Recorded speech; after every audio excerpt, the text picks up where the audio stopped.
ketika dia tahu bahwa dia sebagai korban perselingkuhan itu ya, perzinahan dan korban KDRT, mestinya dia mengakses pada perlindungan. Mengakses pada perlindungan dalam artian apa?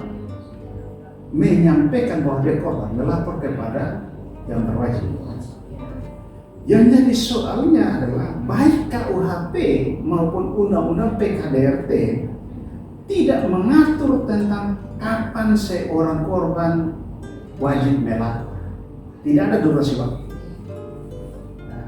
Oleh karena itu, dari segi viktimologi kita bisa mengkategorikan IRA ini adalah silent victim, victim yang diam.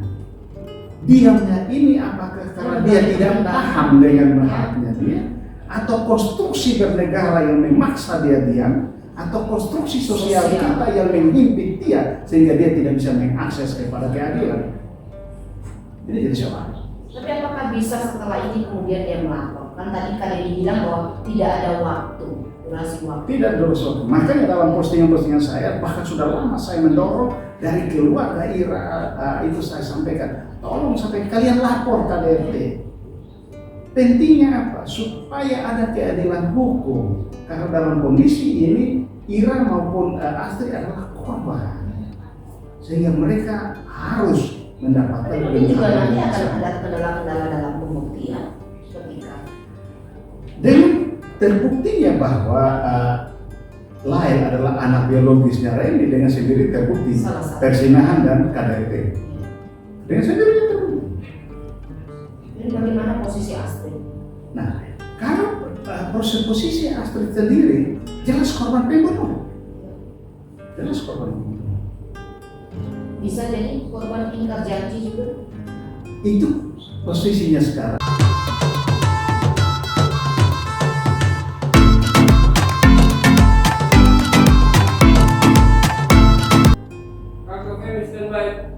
Kamera Ya, oke. 3, 2. Selamat pagi Tribuners. Ketika keadilan menjadi lemah, maka prasangka akan kuat. Sebaliknya, ketika keadilan itu menjadi kuat, maka prasangka pasti akan lemah. Dan keadilan tertinggi di dunia ini adalah hati nurani. Dan kita tentu berharap bahwa jaksa, penasihat hukum, terutama majelis hakim, bisa memiliki hati nurani dalam menjalankan proses hukum, terutama proses sidang kasus kematian ibu dan anak Astrid Manafe dan Lail Makabe yang akan mulai digelar hari ini di Pengadilan Negeri Kupang tanggal 11 Mei 2022, dan juga besok tanggal 12 Mei 2022 akan digelar juga sidang pra-peradilan dengan terdakwa dengan pemohon Ira Ua.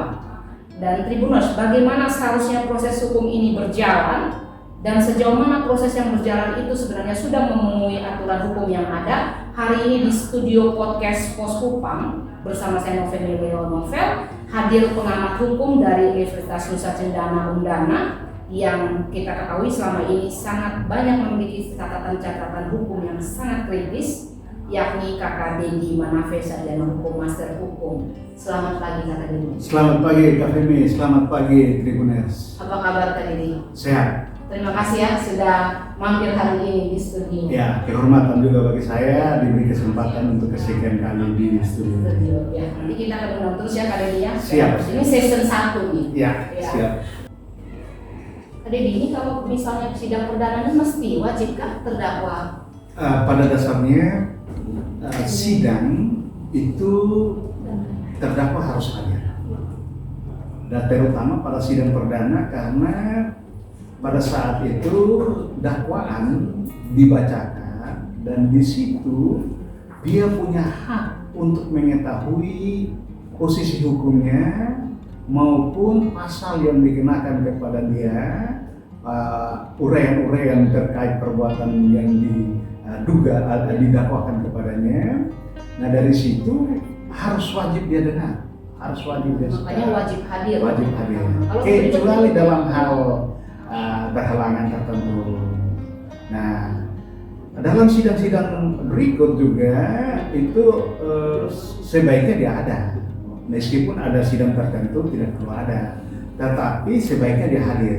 Kenapa? Karena ada momen di mana apa yang diperiksa oleh majelis hakim itu nanti diminta dikonfirmasikan kepada terdakwa. Kita lihat nih Kak Dedi. Iya. Tahan dulu, kita lihat ini sepertinya mobil tahanan ya Tahanan, sudah iya. menuju ke jalan Alam. Dari untuk pengamanannya juga ketat ya Kak Dedi. Iya. Ini turun terdakwanya sudah sampai di pengadilan ini. Iya. Tapi dengan online seperti ini, sekarang masa-masa pandemi begini, banyak nih saya lihat terdakwanya berada di rutan, kemudian penasihatnya di pengadilan itu bagaimana? Memungkinkan? Iya, jadi tadi soal hadir ini apakah hadir secara fisik di ruang sidang atau hadir by virtual? Nah, by virtual boleh saja dalam kondisi pandemi, kecuali dahulu terdakwa HRS. Nah, itu dia ribut besar dan itu menjadi diskusi yang luar biasa.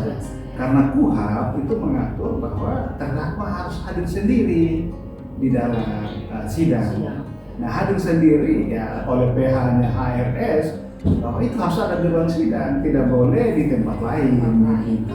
Satu ruangan bersama dengan majelis hakim.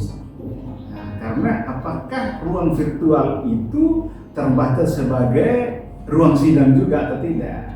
Ini soal penafsiran.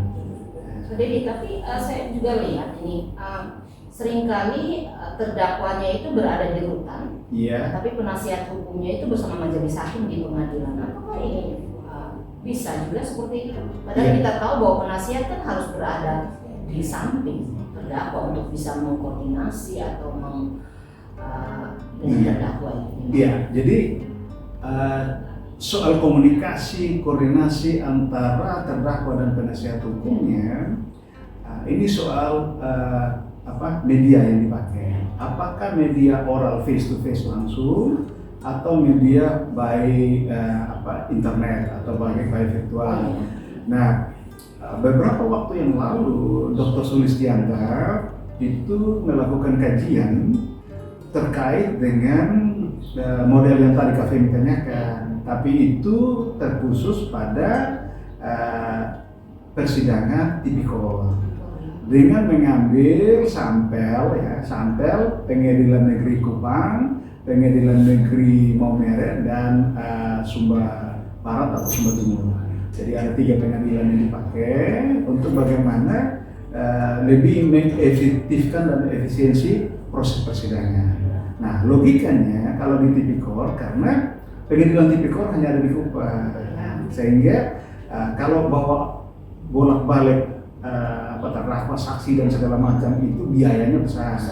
Tetapi kalau berkaitan dengan misalnya lokusnya hanya di Kupang, yurisdiksinya hanya wilayah PN Kupang saja, saya kira meskipun pandemi, toh ruang pengadilan itu bisa disetting menggunakan protokol kesehatan. Oleh karena itu, bagi saya hampir tidak ada kendala teknis atau urgensi secara teknis sehingga terdakwa itu di rutan dan PH saja dan majelis dan JPO yang di ruang sidang. Atau mungkin kalaupun terdakwanya tetap di rutan, penasihatnya apakah baiknya juga ikut di rutan ya sebaiknya? Agak sulit juga karena persoalannya ketika nanti komunikasi antara PH dan JPU dan hakim juga akan ada kendala. Hal yang paling gampang adalah misalnya secara teknis, katakanlah membaca dokumen. Membaca dokumen. Nah, dokumen apakah dakwaan, bukti-bukti yang ada. Kalau itu misalnya PH mau tunjukkan kepada terdakwa kliennya, bagaimana caranya? Apakah harus diangkat dan tunjukkan ke layar? Nah, ini kan jadi soal. Jadi teknis-teknis seperti itu tentunya harus dipertimbangkan yang baik. Jadi ditahan dulu, kita akan langsung dengan wartawan Pos Kupang, Berto, yang sekarang ada di Pengadilan Negeri Kupang. Kita akan melihat suasana secara langsung hari ini di Pengadilan Negeri Kupang itu seperti apa. Kita akan terhubung dengan Berto. Halo Berto. Berto. Halo kakak. Ya, selamat siang Berto. Bagaimana kabarmu? Baik? Siap kakak, baik. Ya, Berto sudah dari jam berapa ini Berto di sana Berto? Sudah sejak pagi kak, dari jam 8. 8 ya. Terdakwa Randy Bajide tiba di pengadilan itu sekitar jam berapa Berto? Bisa gambarkan ke Tribuners? Hai kakak, selamat pagi Tribuners. Tersangka kasus pembunuhan ibu dan anak Randy Bajide pagi tadi sekira pukul 9 waktu Indonesia Tengah telah tiba di gedung pengadilan negeri Kupang setelah berangkat dari rutan. Nanti tiba dikawal ketat oleh aparat kepolisian. Nanti tiba menggunakan rompi berwarna oranye serta baju warna putih dengan celana hitam. Nanti terlihat rapi dari kami, siap. Rapi ya, Nenek Berto ya. Berto, apakah saat ini juga keluarga dari korban Astrid dan Layar sudah tiba juga di pengadilan Berto? Tadi pantauannya? Dapat saya laporkan bahwa keluarga dari korban Astrid Layar atau keluarga LP sudah datang juga ke gedung pengadilan negeri Kupang. Mereka juga tampak telah hadir pada pukul 8 pagi. Siapa dapat saja dilaporkan Berto? juga tadi Ya. Pantauan Berto siapa? tampak ada kakak kandung dari korban serta ayah kandung bersama keluarga besar rumah nafri lainnya yang berada di Kupang. Oh, seperti itu.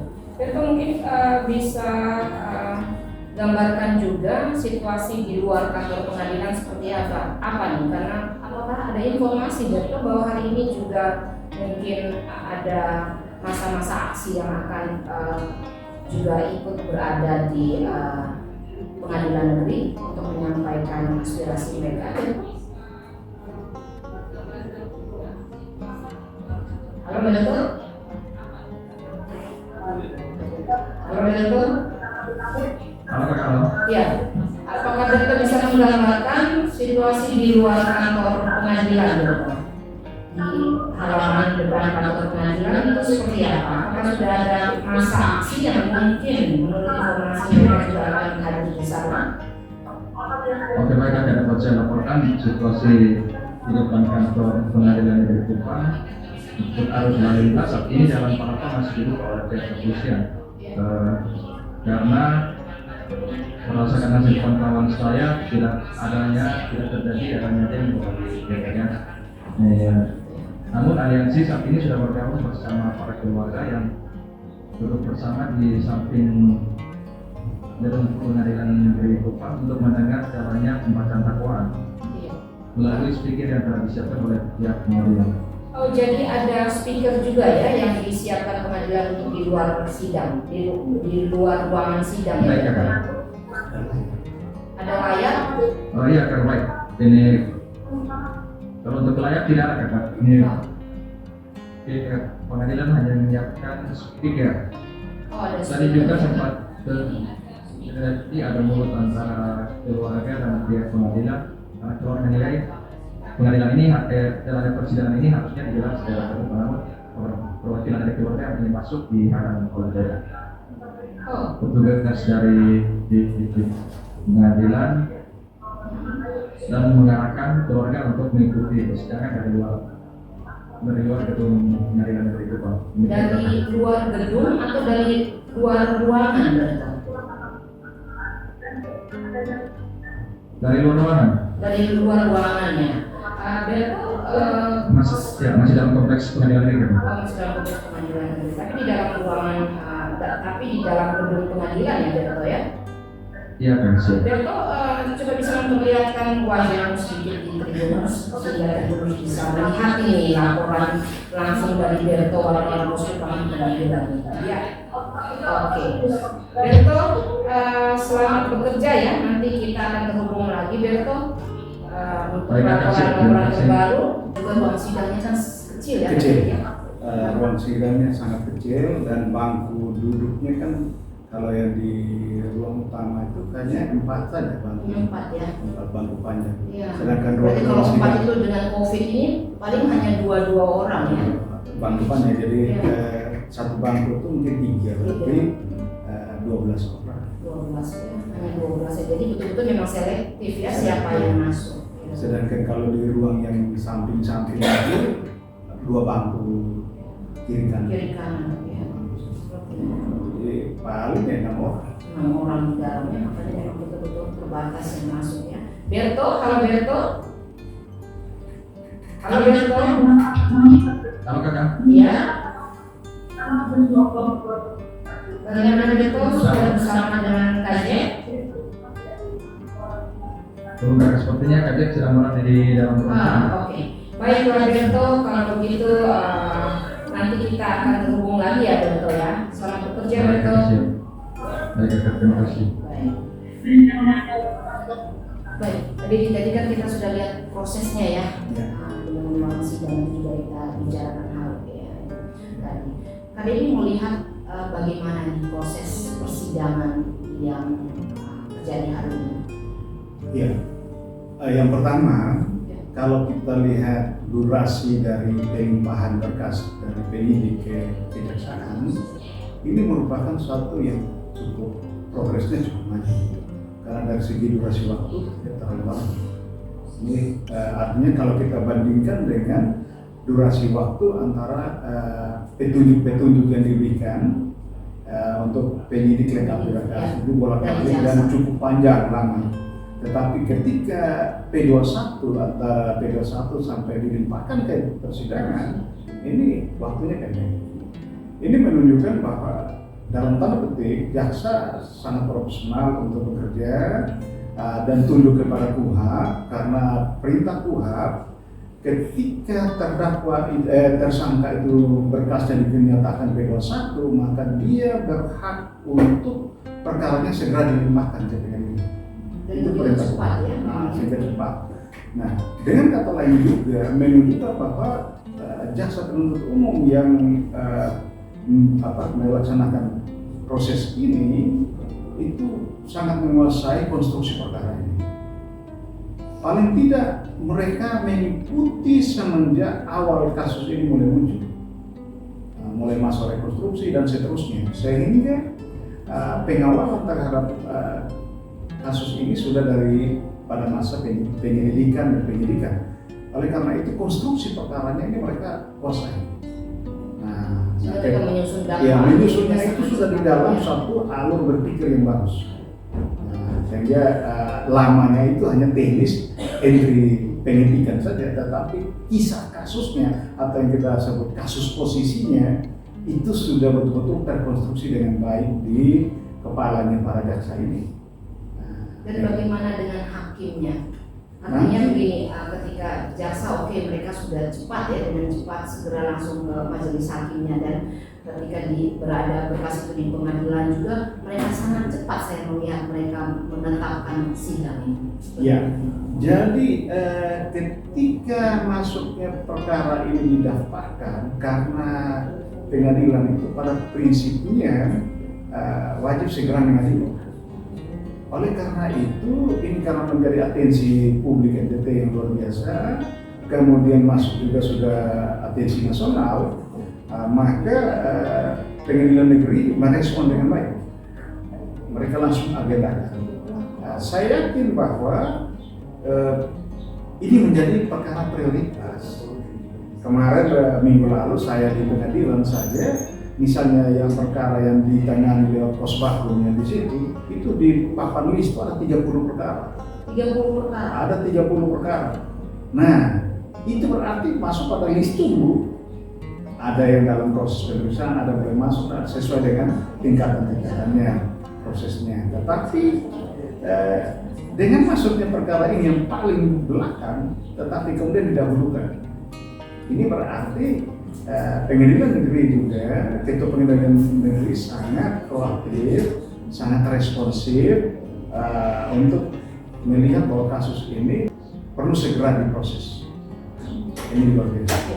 Tapi kita lihat apakah juga karena tadi ini yang majelis hakim juga antusias, progresif dan sebagainya. Dan kita melihatnya ada 5 majelis hakim kali ini yang ditetapkan untuk menyidangkan perkara dengan terdakwa Rani Bajide ini. Kita lihat ya, saya coba melihat nama-nama mereka ya. Ini akan diketuai oleh majelis hakim ini ada 5 orang, akan diketuai oleh Ketua Pengadilan Negeri Kelas 1 Kupang sendiri, yaitu Ibu Wani Juniati sebagai hakim ketua dan bersama 4 orang anggota lainnya, yaitu YTI Widiatono, Reza Irama, Anak Agung Gede Oka, Mahardika, dan Murtadah Muhammad Mir. Ya, kalau kita melihat ini dari 5 majelis hakim ini, bagaimana Kak Dedi? Apakah ini perkara yang sangat luar biasa sehingga adanya 5 majelis hakim? Sementara kita lihat sepertinya kalau mungkin catatan saya baru pernah ini ya itu yang tidak ada 5, atau mungkin saya yang gimana Kak Dedi? Jadi kalau kita lihat dalam undang-undang kekuasaan kehakiman, dalam perkara biasa, pemeriksaan biasa, kan kalau yang cepat itu pra peradilan. Tapi kalau perkara pemeriksaan biasa seperti ini, itu majelis hakim itu ditentukan sekurang-kurangnya 3. Sekurang-kurangnya 3. Nah, kalau kita mau mengacu lagi lebih jauh, terus paling banyak berapa? Yang paling banyak adalah kita mengacu kepada Mahkamah Agung atau Mahkamah Konstitusi. Paling banyak ya 9. Nah, poinnya kenapa harus ganjil? Itu adalah supaya ketika dalam musyawarah hakim itu ketika nanti berakhir untuk memutus, itu dia harus bermusyawarah. Nah, dalam musyawarah itu bisa jadi terjadi dissenting opinion, ada pembelahan di dalam keanggotaan. Voting gitu ya. Jadi kalau misalnya angkanya genap, terus 50-50%, berarti putusan tidak jatuh.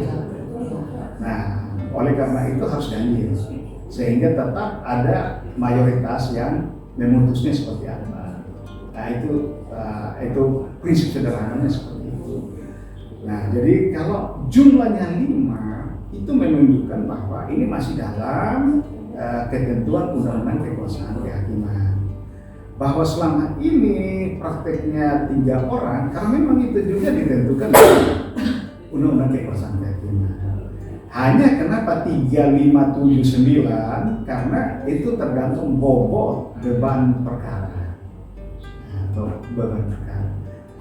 Ketua Pengadilan Negeri mungkin memandang bahwa khusus untuk perkara ini bobotnya agak lebih berat daripada perkara-perkara yang selama ini sudah ditangani di Pengadilan Negeri Kupang yang selalu menggunakan hakim majelis berjumlah 3 orang. Dan ini suatu hal yang positif. Semakin banyak yang terlibat hakim, maka makin banyak yang bisa melihat, makin banyak yang bisa meneliti, makin banyak yang bisa memeriksa, dan makin banyak yang bisa memberi pertimbangan hukumnya.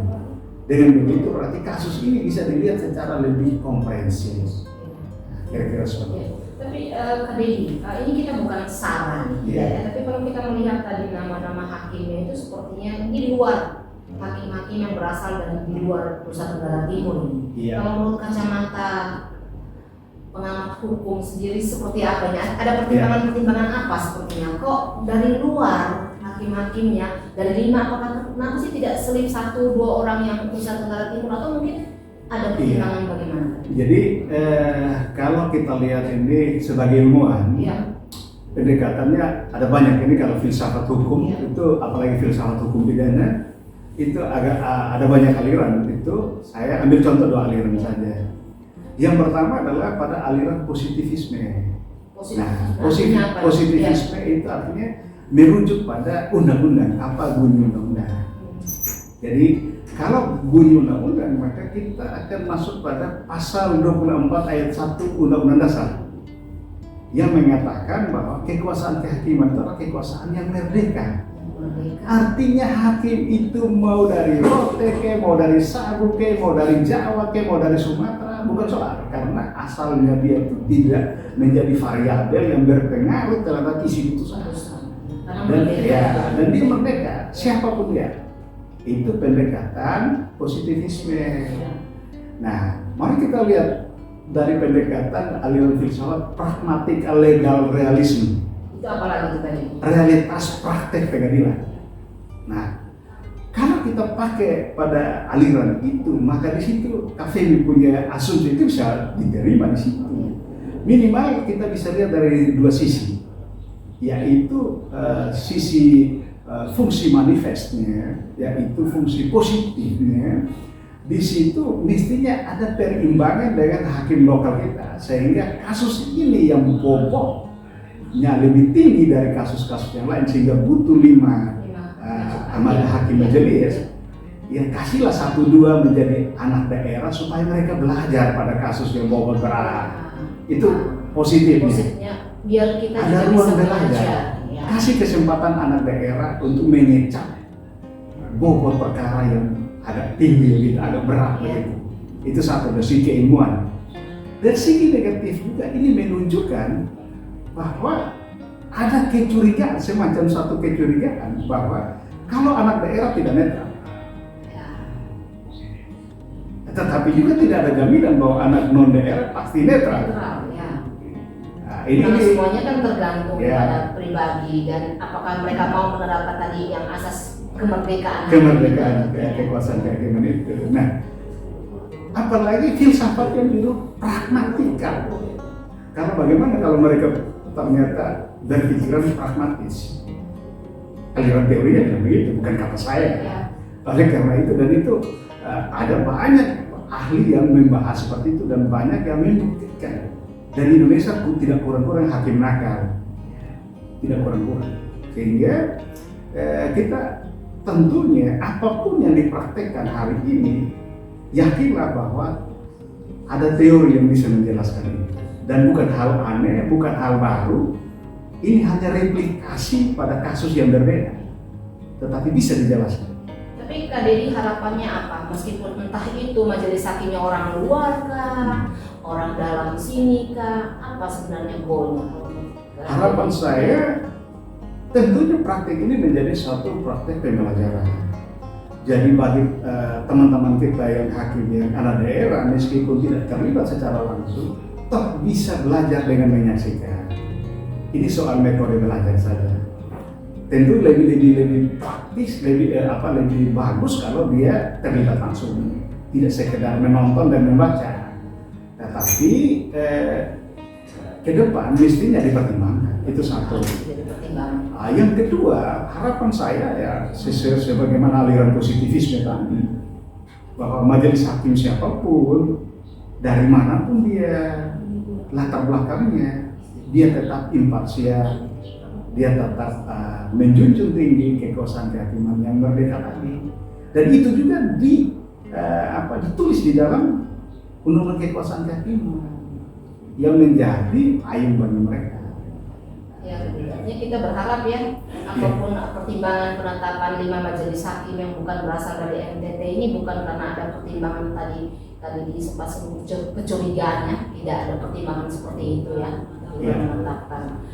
Paling tidak ini juga menjadi tantangan bagi hakim-hakim anak daerah. Kalau mau lebih dalam, bisa jadi kualifikasi mereka yang belum memenuhi syarat untuk bisa menangani kasus dengan bobot seperti itu. Tapi memang apakah ada garisan hukumnya seperti itu? Jadi hakim yang ini hanya bisa menangani ini, yang ini, dan bagaimana kemudian proses pembelajaran itu kalau ada penetapan seperti itu? Ya sederhananya begini, hakim kan mereka punya diklat-diklat. Oh iya. Nah, jadi seperti kita dosen juga, saya S2 tidak bisa bergaya seperti S3. Ya. Dan saya juga tidak bisa bergaya seperti yang sudah profesor. Kan begitu. Meskipun kita semua dosen, tetapi dan punya kewenangan berdiri di kelas, tetapi kami di dosen juga punya kompetensi. Kalau cuma S2 maka kompetensimu hanya boleh mengelola, melaksanakan ini. S3 begini atau tupoksinya apa. Jadi tantangan tadi kan. Tantangan bagi teman-teman kita hakim dari lokal ini harus meningkatkan kualitas supaya bahkan suatu ketika kalau ada perkara yang bobotnya lebih tinggi lagi daripada ini, mereka bisa jadi ketua hakim. Ada satu hal yang perlu kita dalami adalah ketika ketua pengadilan sendiri yang memimpin, itu tidak hanya sekedar bahwa dia mau menjawab perasaan keadilan masyarakat, tetapi bisa juga bahwa wakilnya dia dan anggotanya dia tidak ada yang pada kualifikasi harus memimpin, dan akan jadi sial bagi kita, akan dalam tanda petik bahwa karena jabatan dia harus bertanggung jawab. Karena jabatan dia harus bertanggung jawab, padahal mungkin dia juga belum memenuhi kualifikasi. Ini menjadi tanda petik sial bagi kita. Sehingga Tapi semoga tidak seperti itu. tidak seperti itu, karena saya yakin mereka hakimnya hebat-hebat. Karena untuk sampai jadi ketua itu sudah harus teruji sekian waktu dalam berbagai perkara. Tadi ini ada pertanyaan nih dari Tribuners. Oh ya, Tribuners, nanti dalam beberapa saat ke depan Tribuners bisa berpartisipasi dalam podcast ini dengan mengajukan pertanyaan atau mengomentari. Tadi ini dari Istikara. Pertanyaannya, ketua pengadilan mungkin menilai bobot perkara itu lumayan tadi ya, sama ya, sehingga melibatkan 5 hakim. Akan tetapi penasihat hukum dari pihak terdakwa menyatakan ini kasus yang biasa-biasa saja. Balikan ini mungkin bisa menanggapi. Iya. Kalau pertama dari segi kasusnya ya, dari segi kasusnya pembunuhan berencana ini bukan baru pertama kali terjadi di NTT. Bahkan baru hanya dalam durasi sekian bulan terkubur. Di NTT sudah ada bahkan 2 tahun terkubur dan dibuka kembali. Itu jauh lebih berat itu kalau dari segi durasi waktu. Satu, sehingga kalau misalnya PH juga mengatakan bahwa ini biasa-biasa saja, ini teman-teman saya mayoritas, itu karena mereka mungkin pernah mengalami dan pernah mendampingi perkara pembunuhan berencana juga yang bobotnya lebih berat. Karena mereka orang-orang profesional, kita hormati. Tetapi juga kalau dari segi jumlah 5, karena kita head to head, PH jumlahnya berapa?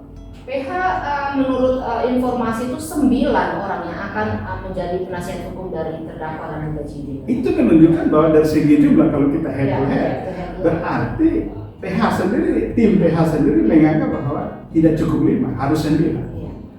Berarti menurut mereka bahwa perkara ini sebenarnya tidak jauh lebih berat. Jadi hakim justru melihatnya mungkin hanya level 5, mereka melihatnya level 9. level 9. Ya. Berarti siapa sebenarnya yang melihat paling berat?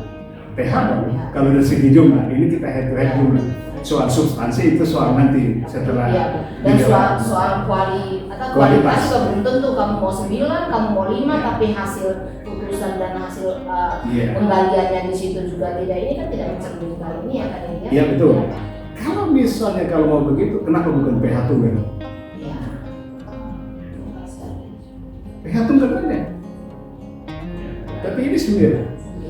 Berarti satu level 9, satu level 5. Itu kalau kita main game. Ya. 5 dan 9 itu mungkin tingkat kesulitan gamenya ya 9 lebih tinggi loh. Ada ini belum baca dakwaan karena sidang belum dimulai ya. Tetapi informasi yang kita dapat sudah jadi konsumsi publik nih dalam dakwaan perkara terdakwa dan penyidik ini, kita lihat ada beberapa pasal. Nah, jadi ada 340 ya. Iya, 340. Terus 338 kemudian dimasukkan 80. Ya. Ayat 3. Ayat 3, kemudian ada undang-undang perlindungan anak juga. Ya, itu 80 ayat 3 dan 4. Ya, dan kemudian ada 76C.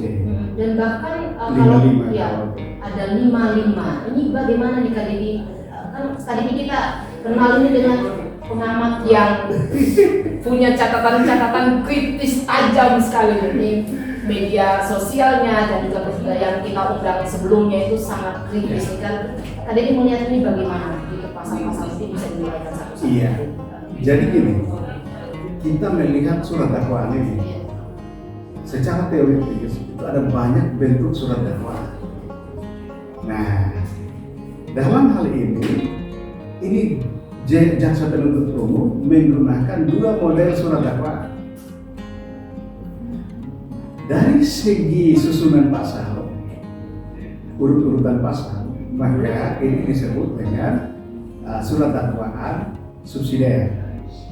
Ada pasal primer, ada pasal subsidiarnya. Dari segi perkaranya, ini dakwaan gabungan. Karena kalau kita kenal ada juga split perkara. split dakwaan, ini dakwaan gabungan, di mana ada menggabungkan antara perkara perempuan dewasa, korban perempuan dewasa, dan ada perkara korban anak. Nah, jadi minta maaf kita jeda dulu karena kita harus kembali ke Berto ya. Ya. Jadi kita minta maaf, kita akan jeda untuk Siap. ke pengadilan ini. Tribuners, kita akan berbicara langsung dengan kita akan langsung ke Pengadilan Negeri Kupang karena ada pernyataan dari keluarga Astrid dan lain korban dari peristiwa kematian brigadir ini. Silakan, kita akan menyaksikan Tribuners.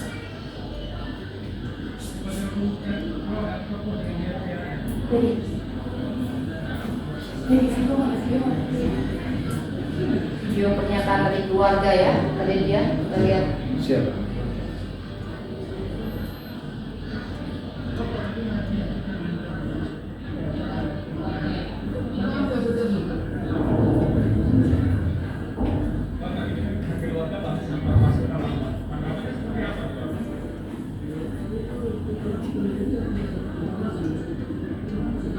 Ini saat yang ditunggu-tunggu ya Kak Dedia, sidang ini ya oleh Sidang, semua ya. masyarakat, tidak saja keluarga ya Kak Dedia. Ini sangat ditunggu karena sidang ini merupakan sidang ketiga yang paling viral. Ya, ketiga. Sidang pertama adalah Jessica, Saya sidang kedua adalah NKC, dan sidang ketiga ada sekarang ini. ini 3 sidang yang live-nya itu di Ya. perhatikan semua. Tapi kita lihat dari untuk yang sidang Jessica ya, Iya. kalau Bosok itu bisa di live kan ya di pengadilan. Kalau Kak Dedi melihat itu dari kacamata ini bagaimana? Sidang yang di live kan secara langsung dengan saat ini yang kita tidak bisa live. Apa dampak positif dan negatif dari sidang secara live? Ini soal penafsiran ketua majelis, Ya. hakim ketua majelis soal sidang dinyatakan terbuka untuk umum, dibuka dan terbuka untuk umum, itu maknanya seperti apa? Jadi apakah dengan dinyatakan terbuka dan dibuka untuk umum itu bisa live langsung atau direkam dulu baru? Ini soal penafsiran, dan itu kewenangan penuh ada pada hakim ketua majelis. Jadi kewenangan penuhnya di sana ya. Kenapa? Karena KUHP kan ketika lahir kan ini barang belum ada. Belum ada ya. Nah, sehingga ketika sekarang sudah ada, silahkan menafsir. Meskipun ada asasnya, yaitu hakim kemudian boleh merujuk kepada apa yang dilakukan oleh hakim, bukan jurisprudensi, tapi apa yang dilakukan oleh hakim sebelumnya. Dan itu semua soal pertimbangan teknis. Di mana kalau live secara langsung, apa untungnya, apa ruginya? Nah, keuntungan kita adalah kita bisa secara langsung menyaksikan tanpa ada kemungkinan edit. Nah, dan kita juga akan bisa langsung melihat performa dari Ya, hakim, performa detik demi jaksa, detik, ya. nasihat, Proses demi proses, materi materi semua kita sidangnya. bisa. Tapi kalau sudah rekaman, maka tidak ada jaminan bahwa tidak Tidak diedit. diedit. Nah, itu soal proses. Sehingga masyarakat juga mungkin bisa kontrol langsung ya tadi ya, ketika kemudian fakta persidangan seperti ini dan kemudian putusan yang dijatuhkan seperti ini, semua mata kan sudah terbuka ya. Ya mudah-mudahan dengan apa yang kita diskusikan seperti ini, saya yakin teman-teman di kejaksaan, di kepolisian maupun di pengadilan setelah di-upload, mereka juga menyaksikan atau mungkin ada yang tahu dan menginformasikan, by proses bisa direvisi. Karena ini tidak ada larangan di dalam aturan. Nah, ini kan soal penafsiran daripada hakim ketua majelis soal frasa pembukaan sidang.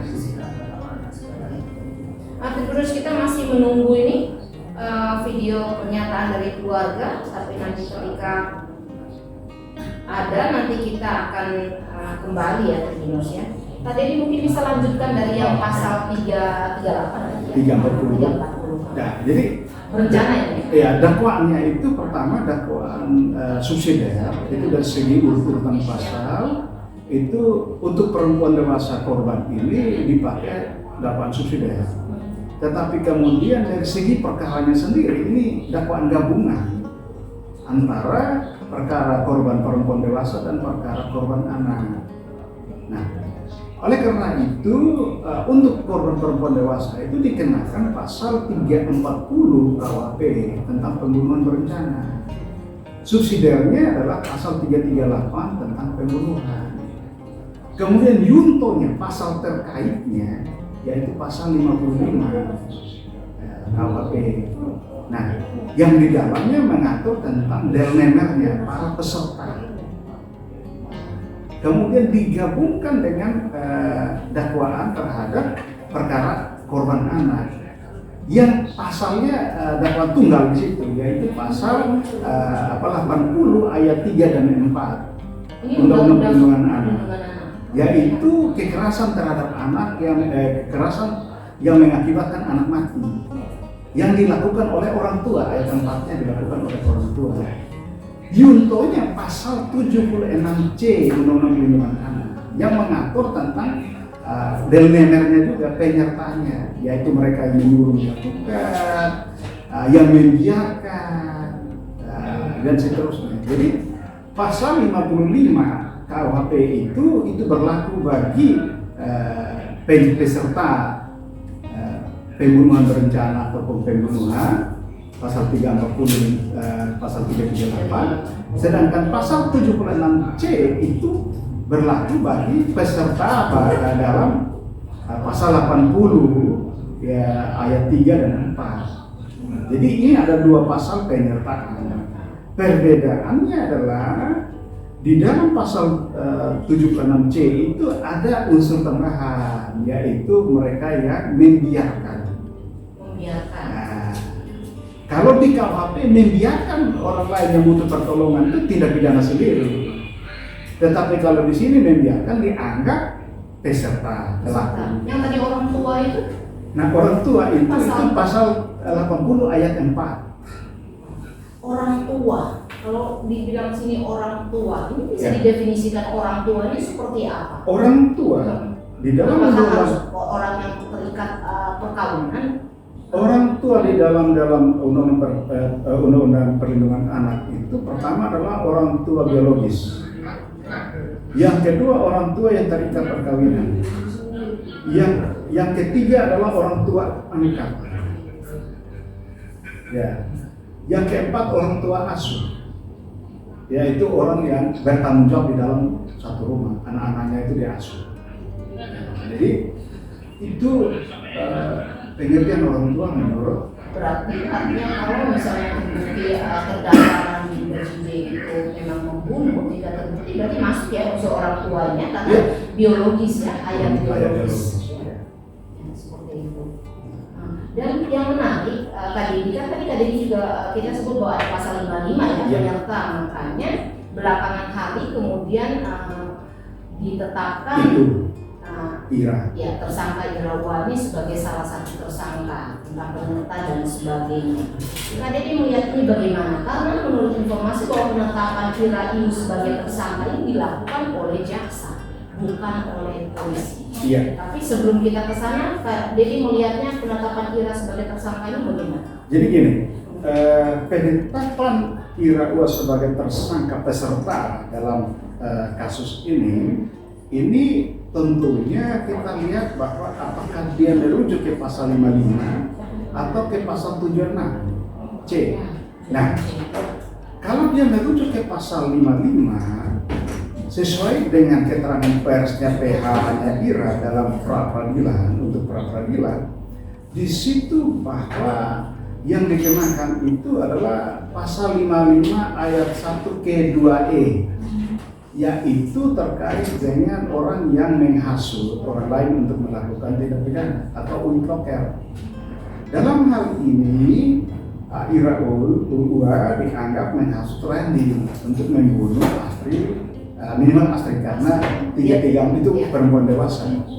Tetapi kalau misalnya itu masuk kepada 76C, maka di situ tentunya akan terlihat bahwa Ira Ua membiarkan Randy untuk membunuh lain juga. Bahkan di situ ada memberi sarana. Nah, apa memberi sarana? Misalnya di dalam berita media sosial bahwa Ira yang menyewakan rental. Bahkan mobil pribadi mereka yang Avanza itu kan atas nama mereka berdua. Oleh karena itu justru rekaman mobil GPS mobil itu yang dipakai itu GPS mobil yang mana? Apa Rasa atau Avanza? Nah, persoalan berikutnya lagi adalah siapa yang menyetir ini? Kalau jenazahnya ada di mobil yang mana? Nah, ini nanti di fakta persidangan kita by proses kita akan tahu. Nah, apakah Ira nyetir satu, Randy nyetir satu, atau ada orang lain? Yang pasti salah satu mobilnya disetiri oleh Randy, tapi yang satu mobilnya tidak bisa remote control jalan sendiri. Tidak bisa. Jadi ada orang lain yang mengendarai. Nah, tapi kalau misalnya Ira Ua ditetapkan tersangka berdasarkan pasal 76C, maka syaratnya dia harus ada di lokus delikti. Dia harus ada di tempat kejadian pada saat tereksekusi telepon. Karena unsur membiarkan. Dia harus menyaksikan. Ya, artinya semua itu harus bisa dibuktikan ya soal keterlibatan Ira Ua ini ya. Iya. Persidangan. Bagaimana membuktikannya? Iya. Soalnya di sini. Iya. Ketika saat kejadian itu bukti satu-satunya adalah saksi. Ya bukti lain ya Tuhan dan setan. Yang ada di situ. Kalau kita umat beragama gitu. Tetapi bukti secara hukum positif adalah saksi. Nah, siapa yang saksi di situ? Minimal kalau Ira ada di situ berarti saksinya Randy. Nanti dalam perkara Ira Randy jadi saksi. Display itu ya. Display. Ya, tapi nanti Ira jadi saksi. Ya, Ira jadi nanti saksi. Randy jadi saksi. Kecuali ada orang lain lagi yang di situ. Yang nanti mereka ungkap bahwa ada orang lain lagi di situ, maka orang itu juga jadi saksi. Tapi yang menariknya juga tadi bahwa penetapan Ira sebagai tersangka ini informasi dilakukan oleh jaksa. Nah, sejauh mana sih tadi penetapan tersangka itu apa memang harus dilakukan hanya penyidik polisi atau jaksa juga bisa khususnya dalam kasus ini? Iya. Jadi begini. Ketika kita membaca dalam KUHP pasal 14 KUHP itu bicara tentang kewenangan jaksa penuntut umum, di situ tidak ada pemberian kewenangan, tugas dan kewenangan untuk menetapkan tersangka. Itu saja. Kemudian kita mereverse lagi ke Undang-Undang Kejaksaan. Pasal 30 Undang-Undang Kejaksaan itu hanya memberi kewenangan kepada jaksa dalam melakukan penyidikan terhadap kejahatan HAM dan tipikor. Tipikor pun ada syaratnya, tidak semua tipikor itu harus di situ. Tipikor yang memenuhi harus 4 syarat. Seperti apa? Lintas sektor, menggunakan teknologi tinggi, perkara sulit, dan ada satu lagi ada 4 syarat. Jadi tidak semua tipikor jaksa boleh sidik, tidak. Meskipun prakteknya sekarang semua dia sapu rata, tidak boleh. Padahal ada 4 syarat. Iya, kalau misalnya di sapu rata. Itu yang kemarin saya baik di Lembata maupun di Alor saya angkat itu. Akhirnya perkaranya itu bisa. Ya lanjut aja karena hakim ya dalam tanda petik ya itu kewenangan dia. Tetapi mari kita baca aturannya. Sedangkan untuk HAM saja tidak semua jaksa jadi penyidik. Penyidiknya jaksa agung. Untuk HAM ya. HAM Tapi itu bagaimana jaksa untuk agung. perkara aset dan. Nah, sekarang kita sampai pada asal lain. Prinsip hukum kita adalah tidak boleh ada kekosongan hukum. Tidak boleh ada kekosongan hukumnya. Oleh karena itu, penegak hukum bisa melakukan terobosan hukum. Kenapa? Karena kalau tidak diatur, ya bukan berarti dilarang, tetapi juga tidak otomatis boleh. Tapi apakah penetapan tersangka oleh jaksa terkait kasus pidana ini sudah ada aturannya atau belum? Sampai sekarang sejauh saya telusuri itu belum ada. Belum ada. Dan mungkin ini pertama kali dipraktekkan di kasus ini. Kalau memang benar jaksa yang menetapkan. Nah, persoalannya ada di mana? Mari kita lihat prosesnya. Ketika kasus ini dilimpahkan dari penyidik kepada jaksa penuntut umum, itu penetapan Randi sebagai pelaku materialnya, pelaku yang memenuhi seluruh unsur delik yang dikenakan, delik dari pasal yang dikenakan, baik 340, 338 maupun 80 ayat 3 dan 4. Nah, sekarang ternyata dia bukan pelaku tunggal, bukan endader, tetapi ini pelaku jamak dan memang. Nah, ini menjadi tafsiran, menjadi suatu tafsiran. Ketika perkara ini sudah dilimpahkan ke jaksa secara utuh ya, karena pelimpahan tahap 2, maka domain kewenangannya ada di jaksa. Ada di jaksa. Kemudian terhadap Ira Ua ini adalah ditetapkan sebagai tersangka karena peserta,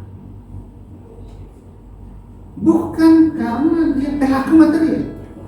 Dan bukan tindak pidana yang berdiri sendiri, tetapi ini adalah bagian dari keutuhan tindak pidana pembunuhan berencana terhadap ibu dan kekerasan terhadap anak yang berakibat mati. Ini menjadi suatu tafsiran hukum. Nah, di dalam penafsiran hukum kita bisa mengacu pada sejumlah model penafsiran. Pertama, penafsiran berdasarkan gramatikal. Penafsiran gramatikal yang ada di dalam undang-undang yang tertulis. Nah, yang letter jelas ini tidak ada.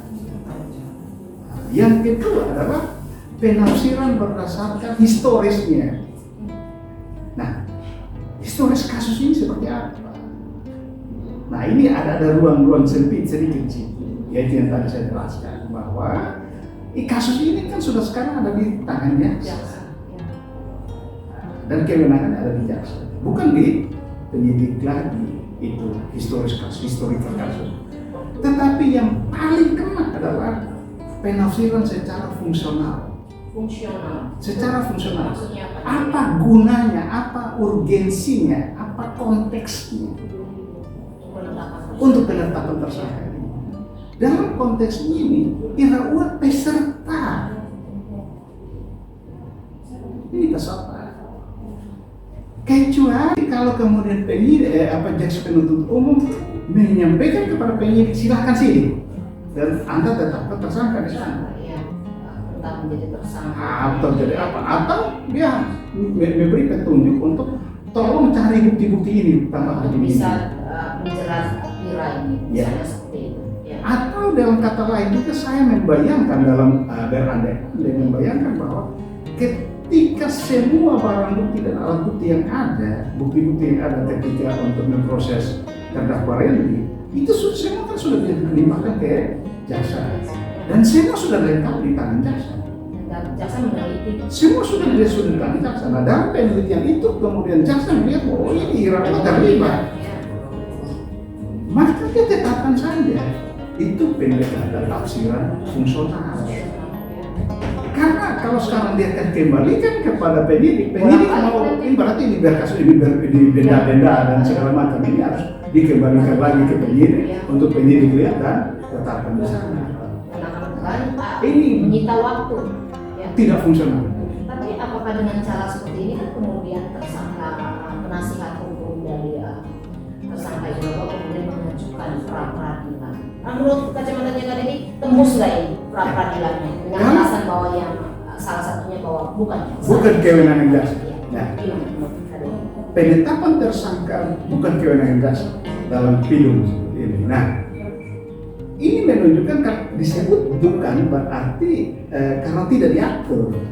Tapi tadi Kak Dede ngomong ketika diatur bukan berarti tidak boleh dan bukan berarti boleh. Ya. Tidak bukan berarti dilarang atau tidak boleh atau bukan berarti otomatis boleh. Boleh. Ya. itulah butuh penafsiran. Nah, penafsiran yang paling tepat sekarang adalah penafsiran fungsional. Apa fungsinya, manfaatnya apa? Karena apa? Tujuan hukum itu ada 3. Kepastian, itu sekedar gramatikal tadi. Yang kedua adalah kemanfaatan. Fungsinya apa? Nanti hasil akhirnya keadilan, yaitu terpenuhinya hak dan kewajiban. Karena keadilan itu kita maknai sebagai keseimbangan antara hak dan kewajiban. Nah, penafsiran gramatikal, penafsiran historis, penafsiran otentik segala macam itu adalah penafsiran di dalam kepastian hukum. Sedangkan ketika kita bicara tentang salah satu yang paling pokok penafsiran fungsional, itu ada pada kemanfaatan hukum. Nanti untuk keadilannya ada penafsirannya. Tapi kalau Pak Didi ngomong soal penafsiran, tentu nanti hakim juga yang menyidangkan besok ya tanggal 12 untuk pra-peradilan dengan pemohon IRA ini, tentu kan pasti punya penafsiran yang juga berbeda ya. Bisa saja mungkin pra-peradilannya disetujui, dikabulkan, atau mungkin ditolak. Jika kalau kita berandai pra-peradilan dari pemohon IRA ini kemudian dikabulkan, ini bagaimana nih posisi hukum atas kasus Asri dan lainnya? Apakah nanti IRA juga mungkin akan bisa juga kembali ditetapkan sebagai tersangka berdasarkan fakta persidangan nanti, atau bagaimana? Posisi IRA nanti bagaimana? Jadi yang pertama soal kemungkinan putusan hakim. Nah, hakim kalau pakai yang teori sederhana yang klasik itu ada 10 jenis penafsiran di dalam hukum pidana. Itu yang di textbook klasik. Tetapi begitu banyak sekali sudah perkembangannya banyak sekali. Karena aliran filsafat hukum pidana itu juga berkembang. Sehingga penafsirannya banyak. Nah, saya yakin hakim ini tidak serta-merta hanya berdasarkan hal-hal yang remeh-temeh yang masa lalu, tetapi yang terpenting sekarang adalah bagaimana jaksa bisa meyakinkan hakim untuk menjatuhkan putusan yang menolak permohonan. Nah, bagaimana dia meyakinkan itu? Meyakinkan konstruksi hukum. Dari aspek fungsional. Konstruksi hukum ini historisnya yang tadi saya bilang tipis, itu alur kerja KUHP ini seperti apa? Bahwa sekarang semua sudah diserahkan ini, apakah dia harus serahkan kembali kepada penyidik lain? Nah, ini disoal. Nah, sehingga dalam tahap berikut lagi adalah menghadirkan saksi ahli hukum pidana yang mampu menjelaskan tafsiran-tafsiran ini, sehingga hakim mempunyai keyakinan bahwa ini benar. Nah, itu satu. Tetapi juga PH juga harus bisa meyakinkan bahwa kalau dia mau permohonannya itu dikabulkan, dia harus bisa meyakinkan bahwa karena tidak diatur maka tidak boleh. Dengan kata lain bahwa dia menafikan ada satu kata kunci di dalam undang-undang kekuasaan kehakiman, yaitu hakim wajib menggali. Itu ada gium, itu bukan sekedar asas, itu sudah ada gium. Dalam artian ketika ada kekosongan hukum dan ada APH yang kemudian memberi terobosan hukum, maka sekarang tergantung hakim menilai apakah kekosongan hukum ini bisa diisi dengan cara apa. Apa cara versi dari PH itu bahwa kemudian untuk bisa dikabulkan atau diisi oleh jaksa itu, caranya jaksa. Sebab konsekuensi daripada ini maka terhadap nanti calon tersangka yang lain, maka jaksa harus mengembalikan bukti-bukti untuk disidik lagi di sana, bolak-balik ini bukti-bukti ini. Sehingga tadi yang pertanyaan saya bahwa kalaupun dikabulkan pra-peradilan IRA itu bagaimana posisi hukumnya nanti? Posisi hukumnya ya, kalau dikabulkan posisi daripada IRA itu dengan sendiri harus dibebaskan. Itu menurut saya. Karena pra-peradilan itu kemudian memberi kewenangan kepada pengadilan untuk menguji keabsahan penetapan termasuk penetapan tersangka. atau penggunaan kewenangan eksklusif dari negara kepada yang diberikan kepada APH untuk diuji apa keabsahannya secara formil. Nah, sekarang jaksa juga akan kemudian bisa berkelit. Karena begitu berarti objek yang dipersengketakan itu error. Kenapa? Karena kalau dikatakan bahwa ini jaksa yang menetapkan tersangka dan ini bukan kewenangan dia, maka KUHP mengatakan bahwa dan putusan Mahkamah Konstitusi mengatakan bahwa penetapan tersangka itu dilakukan oleh penyidik. Dalam artian bahwa kalau penyidik yang buat salah silakan ajukan pra peradilan. Nah ini diajukan oleh jaksa penuntut umum. Tapi posisinya nanti Ira bagaimana? Apakah kemudian ketika dia bebas dalam fakta persidangan bisa tidak kemudian nanti dia muncul lagi? Tidak boleh dengan perkara dia sendiri itu tidak boleh lagi. Tidak ada tersangka lagi misalnya. Untuk dia selesai. Kenapa? Karena negara sudah memberi kewenangan kepada APH untuk menggunakan kekuasaan seperti itu. Kuasa atau kewenangan seperti itu tidak ada pada orang lain. Iya baik. Hanya ada pada APH. Baik penyidik untuk melakukan penyidikan maupun jaksa penuntut umum untuk melakukan penuntutan. Tapi ketika dalam fakta persidangan kemudian hakim melihat peluangnya Ira menjadi tersangka, apakah hakim kemudian bisa memerintahkan penyidik untuk menetapkan? Untuk kasus ini dia selesai. Terminasi. Dia selesai. Berarti Ira tidak akan bisa lagi. Terminasi. Seandainya pra peradilannya dia dikabulkan. Kenapa? Karena kita yang belajar hukum pidana ini ada diem lagi. Ya. Yaitu lebih baik kita melepaskan 100 orang bersalah daripada memidana 1 orang tidak bersalah. Ada pasal lain.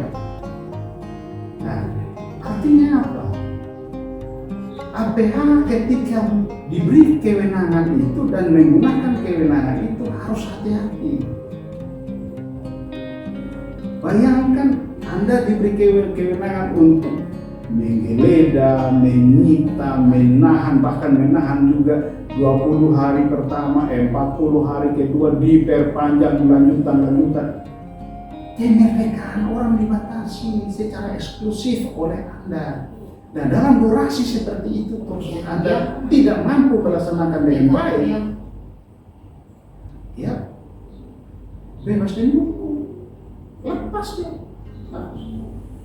Makanya tidak boleh semena-mena.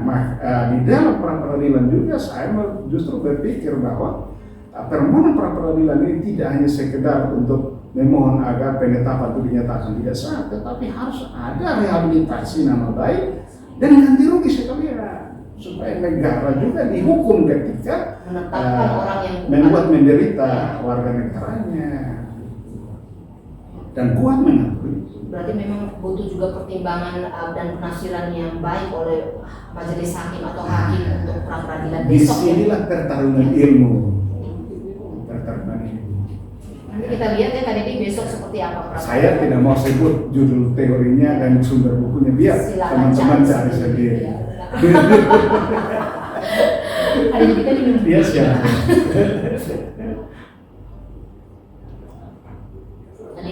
Ada juga yang menarik ini dari tersangka Irawa yang pernyataannya bahwa dia juga sebenarnya sebagai korban. Kita menarik ini korban. Tadi dia melihat bagaimana ini korban, Ira korban seperti apa. Ketika dia disebutkan dirinya bahwa saya juga korban. Ya, korban dari segi hukum positif dia adalah korban perzinahan.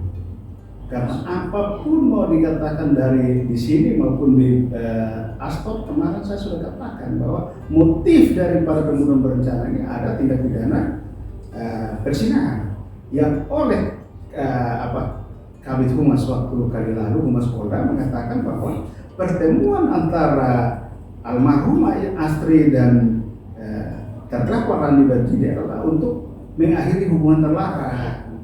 Nah, hubungan terlarang ini dalam KUHP dibaca sebagai perzinahan, tetapi di dalam undang-undang PKDRT dibaca sebagai kekerasan dalam rumah tangga. Nah, dalam hal ini berarti Ira jelas secara hukum positif korban. Nah, tetapi sesungguhnya konstruksi sosial kemasyarakatan kita itu menempatkan Ira itu korban juga. Nah, bahkan kalau kita lihat bahwa ketika suami itu berzina dengan orang lain, maka jelas masyarakat melihat bahwa dia korban. Itu konstruksi sosial kita mengatakan dia korban. Istrinya itu korban. Istri korban. Nah, juga mungkin selingkuhannya juga korban sebenarnya. Iya, itu nanti perspektif Iya. berikut lagi. Iya. Nah, tetapi ini korban. Nah, sekarang kita bisa lihat kenapa sampai bisa terkonstruksi bahwa dia korban.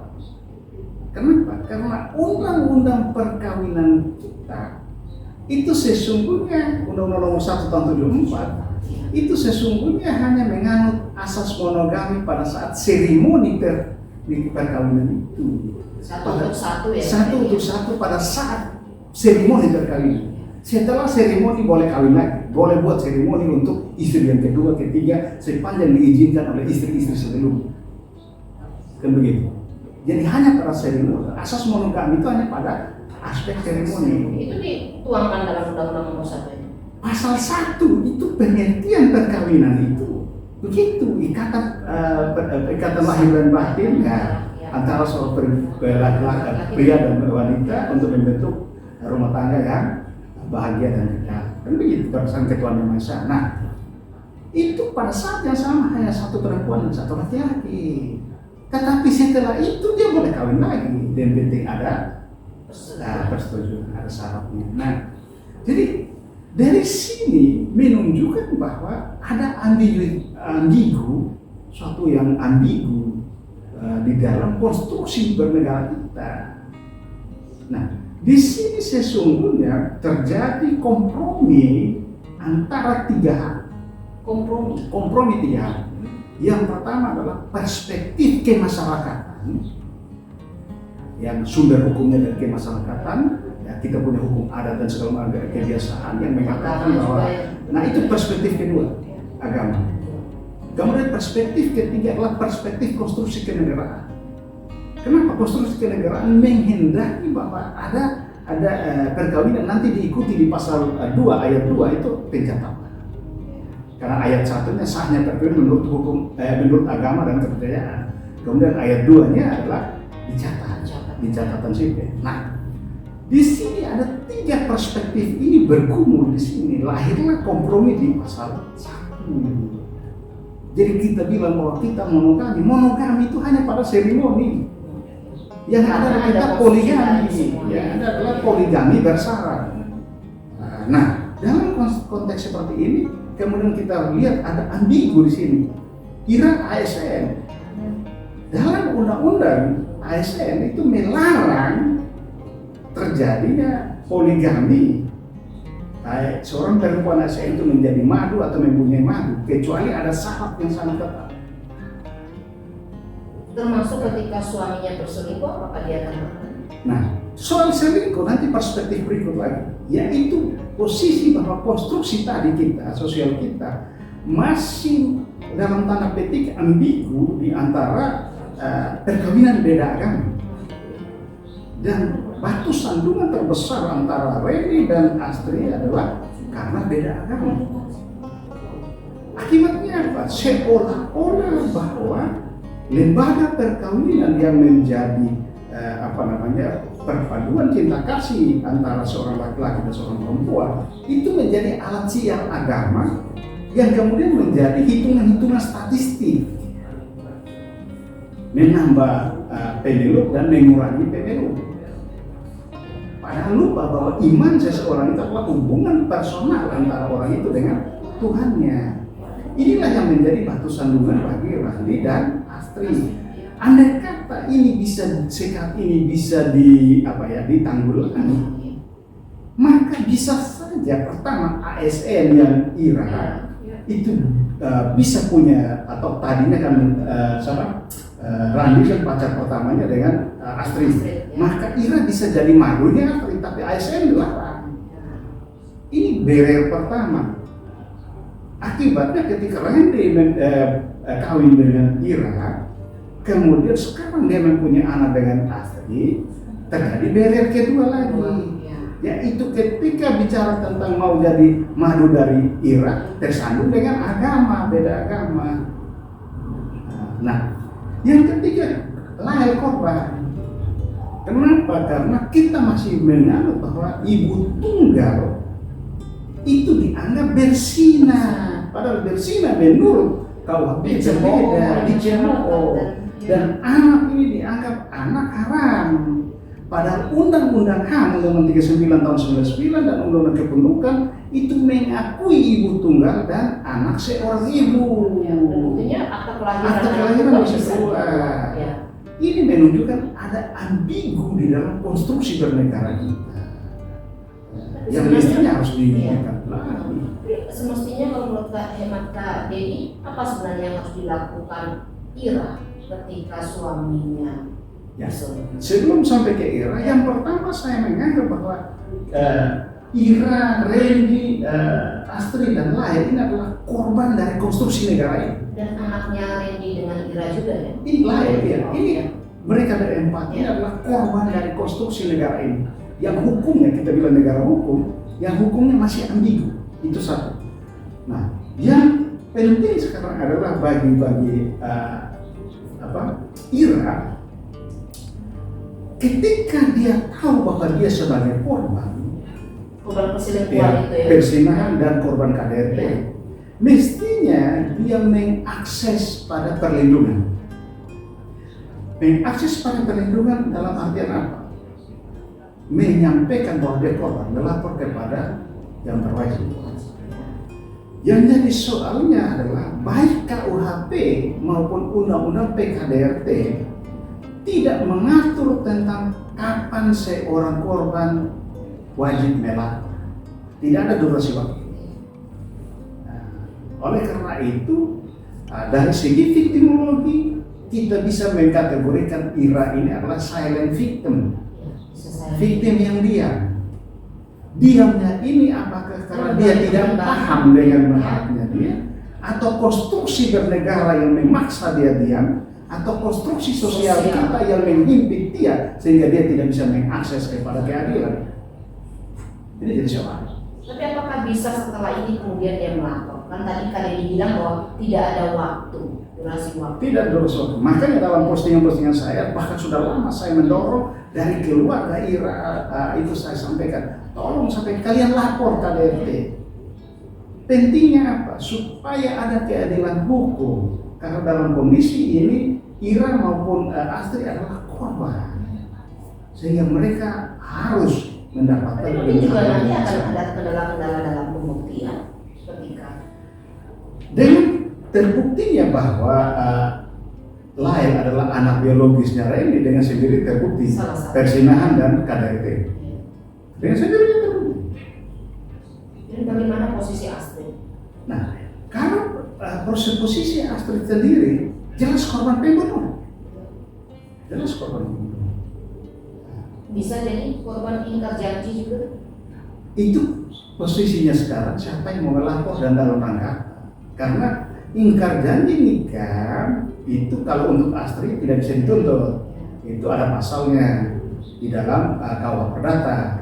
Tetapi ingkar janji nikah itu ini yang perlu saya klarifikasi, bahwa putusan di Pengadilan Negeri Bogor maupun putusan Pengadilan Negeri TTU KEPA itu memutus tentang ingkar janji nikah itu sesungguhnya terkait dengan penelantaran terhadap anak. Jadi hak anak yang menuntut ayah biologisnya untuk bertanggung jawab.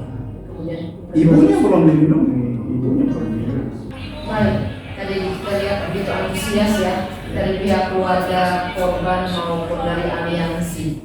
Dan beberapa catatan nih tadi tentang kita belum terhubungi dengan wartawan kita Berto apakah sidangnya sudah mulai atau tidak, tapi tadi dari hasil kita lihat bersama kan tadi sepertinya sudah ya. Iya, makanya mereka agak kecewa pembacaan dakwaannya.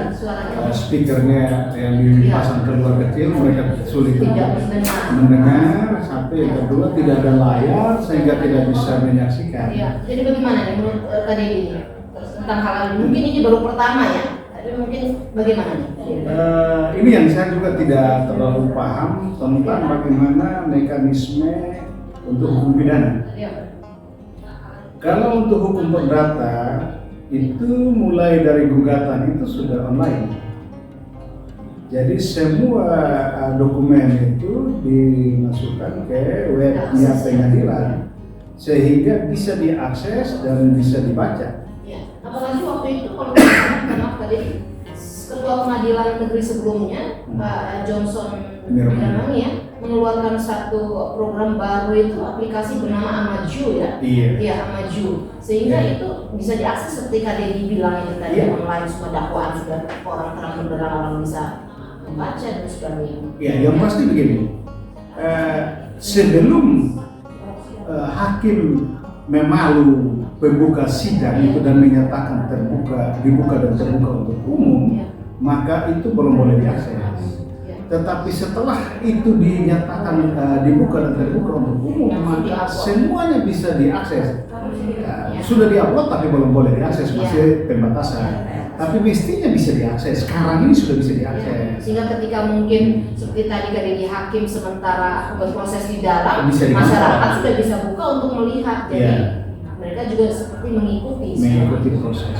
Nah, satu yang kedua kepentingan bagi kita juga adalah untuk ketika kita mengawal itu maka detail daripada dakwaan itu kita bisa tahu. Kenapa?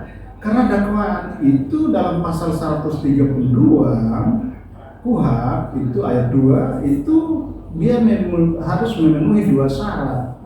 Syarat formil itu terkait dengan identitas terdakwa itu harus disebut secara jelas, tidak boleh salah. Syarat kedua adalah syarat materialnya, di mana uraian tentang perkara ini harus jelas. Pasal yang dikenakan itu pasal apa, delik-delik unsur-unsur deliknya seperti apa, pembuktian seperti apa, uraiannya itu harus jelas. Nah, kemudian juga harus mencantumkan tempus dan locus deliktinya. Itu syarat yang mana ayat 3-nya mengatakan bahwa kalau syarat dalam ayat 2 pasal 132 itu tidak terpenuhi dakwaan batal itu. Batalin hukum. Dan mereka juga tadi saya dengar juga Kak Dedi bahwa keluarga tidak bisa masuk. Ya. Jadi ketika siapa yang boleh di dalam publik, karena ketika terbuka untuk umum, siapa itu umum? Publik kan, umum itu publik. Sehingga siapapun boleh masuk. Jadi tidak eksklusif keluarga. Siapapun boleh masuk. Sepanjang masuknya nontonnya di dalam itu tidak mengganggu proses dan ketersediaan ruangan. Nah, soal ketersediaan ruangan ini satu hal, ini sekedar kritik saja. Kita menyaksikan berkali-kali dalam kasus-kasus nasional itu sidangnya itu menggunakan aula kantor-kantor.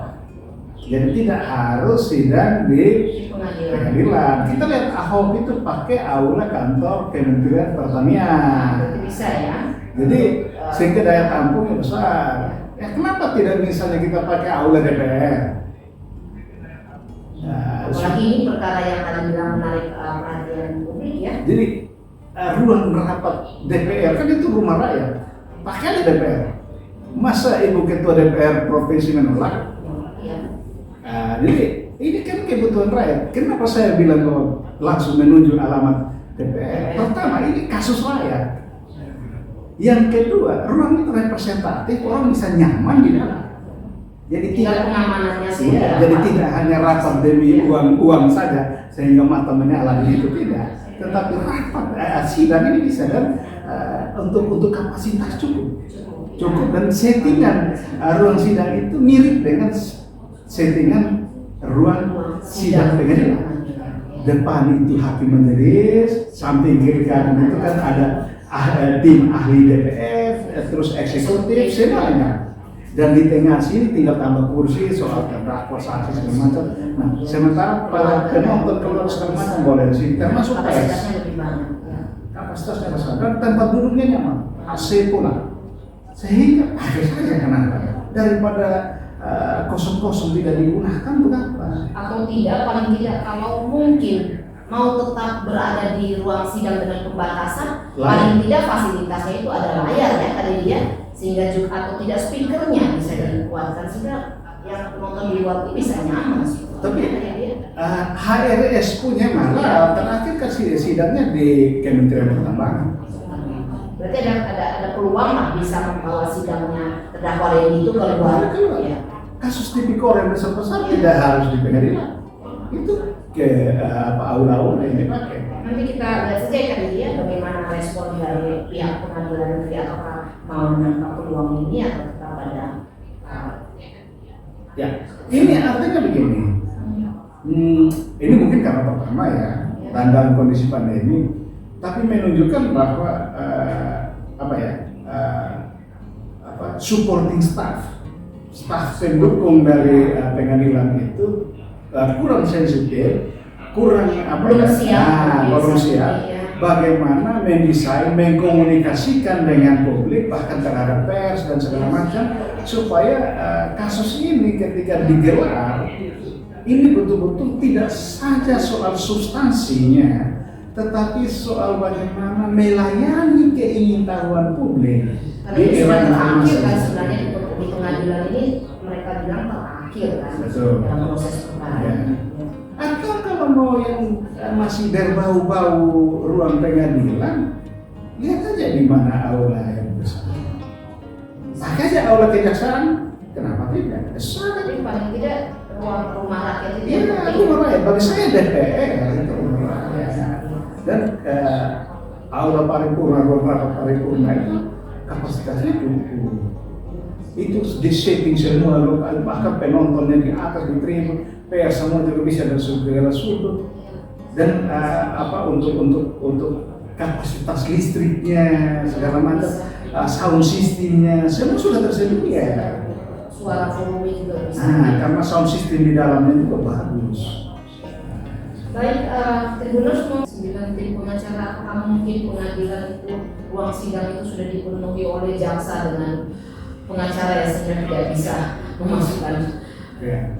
Kalau tempat duduk di meja itu 5 untuk pengacara itu 5. Berarti ada 4 orang yang duduk di luar meja. Iya, di meja. Itulah sebabnya kenapa publik tidak bisa masuk. Pun keluarga dari korban pun akhirnya sampai tidak bisa masuk. Nah, JPU sendiri juga itu sekitar 5. Nah, kemudian supporting staffnya. Karena memang mereka tidak duduk, tetapi misalnya harus hadir untuk misalnya kalau kebutuhan dokumen pasti banyak ya. Jadi ambil, minta sorong, kasih segala macam. Nah itu kan kalau kita saksikan di sidang-sidang, selain yang duduk di depan yang aktornya yang bermain di situ, tetapi pendukungnya kan harus ada. Mudah-mudahan dengan kejadian hari ini jadi pembelajaran juga ya untuk bagaimana fasilitas yang harus mendukung dalam proses sidang itu ya tadi ya. Iya. Memperbaiki sound systemnya, kemudian mungkin bisa ke gedung rakyat itu.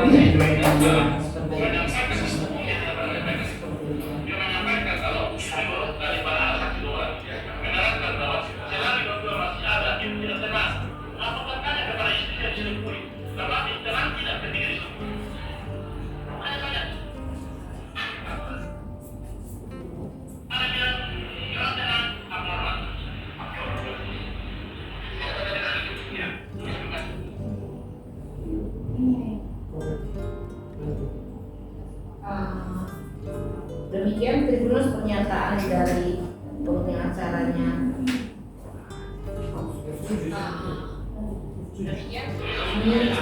Kami minta maaf Tribuners dari studio podcast karena jaringannya ini sudah ada.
Baik, kali itu dari pengacara. Maksudnya mereka hadir lengkap ya, jadi sekitar 9 orang ya, hadir lengkap. Ada perempuan ya, dia luar biasa.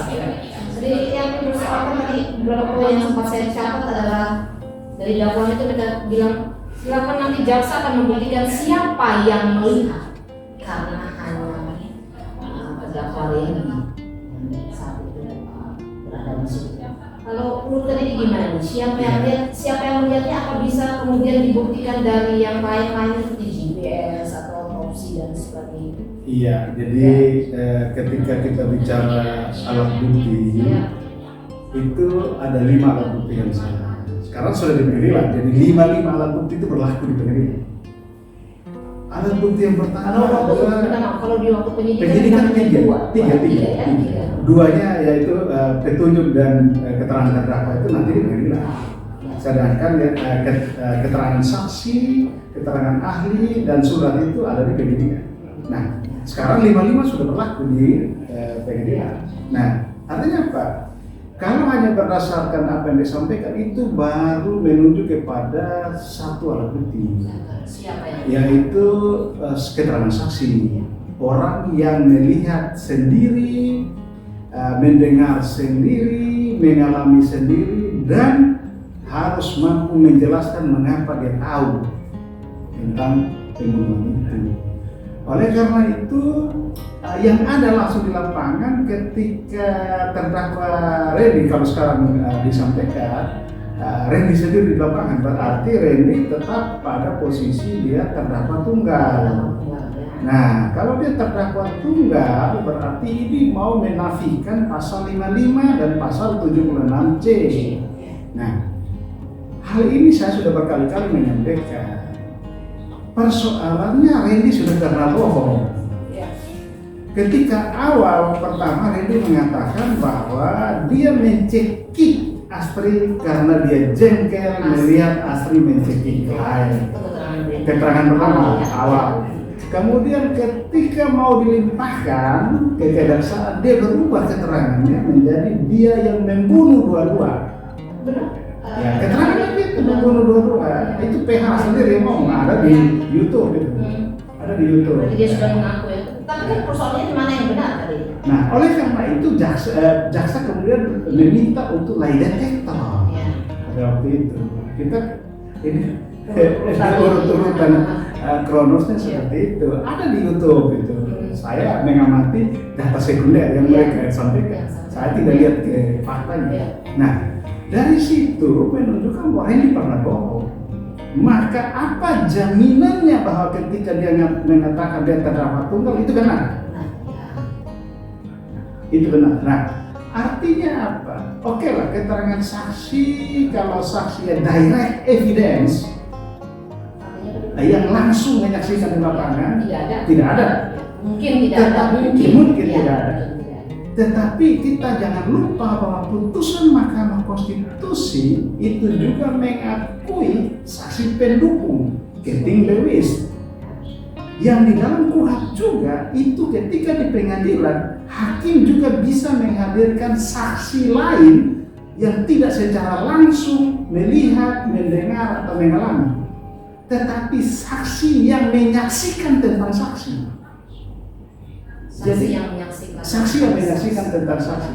Disinilah yang kemudian muncul Santi, Anita, Bayu, segala macam, Aska, segala macam. Nah, sehingga itu diakui.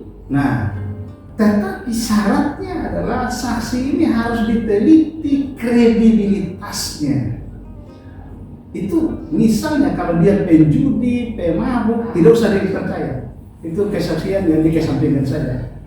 Karena di dalam kuhap sudah mengatakan hakim bisa berasal saksi yang pendukung ini untuk menyaksikan tentang saksi yang bisa terkait dengan kasus ini. Maka ada indirect evidence-nya, saksi tidak langsung di situ, bukti tidak langsung. Nah, itu soal saksi. Yang kedua, keterangan ahli. Dalam kasus Jessica itu lebih banyak adalah pertarungan antara keterangan-keterangan ahli. Jadi dan itu alat bukti yang sah, yang nilainya sama dengan keterangan saksi.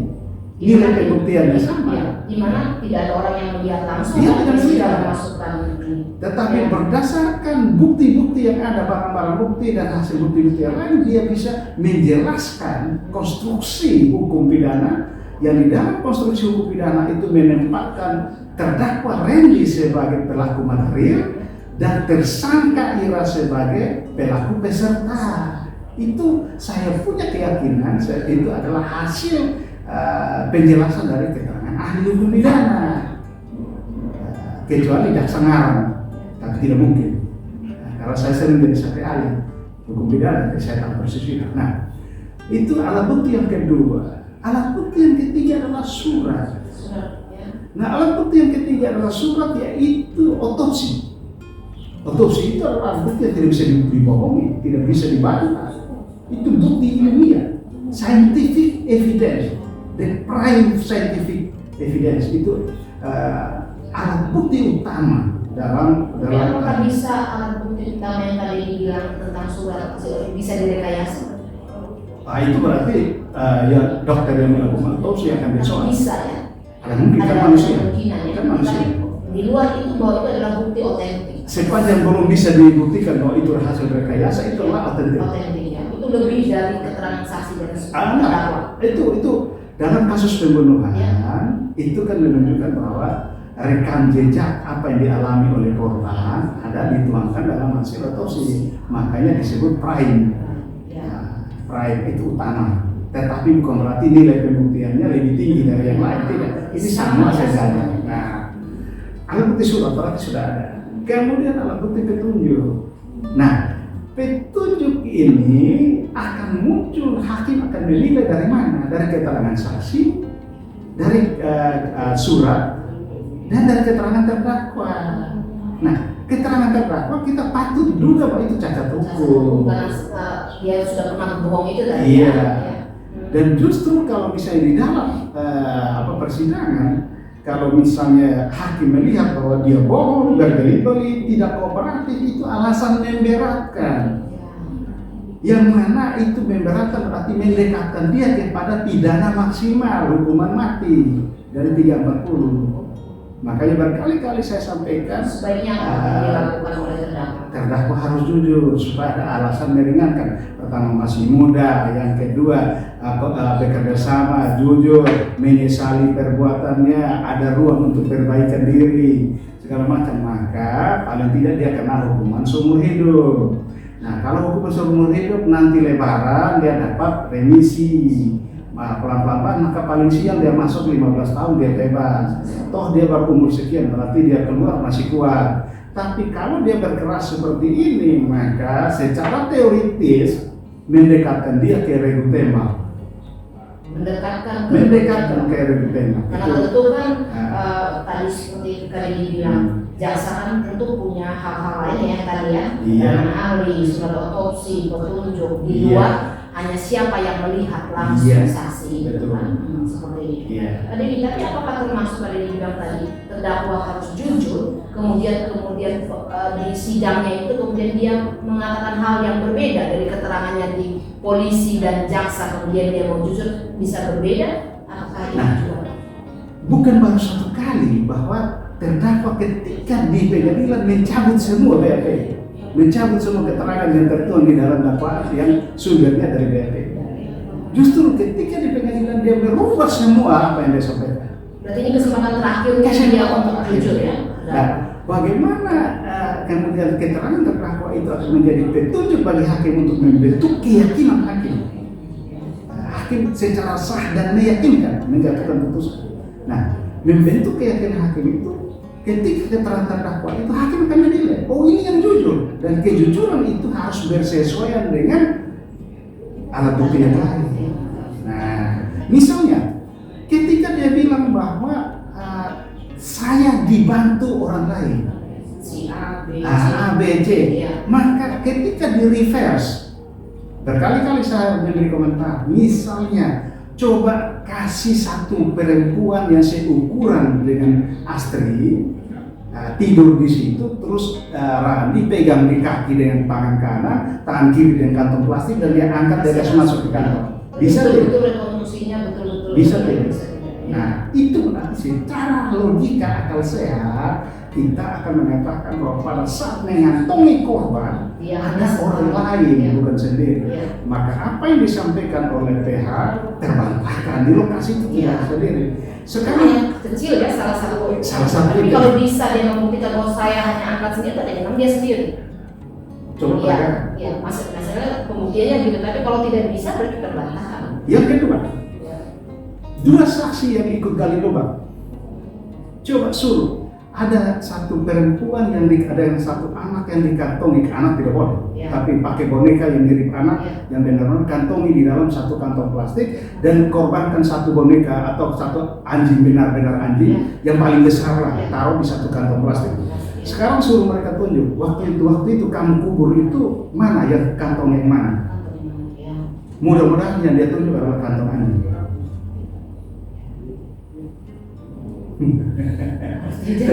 Ini uji materi itu metode sederhana untuk menguji kebenaran. Dan saya yakin ini hakim keyakinan boleh hakim. Ini untuk ya. meyakinkan bahwa tidak telah tunggal, harus ada peserta lain.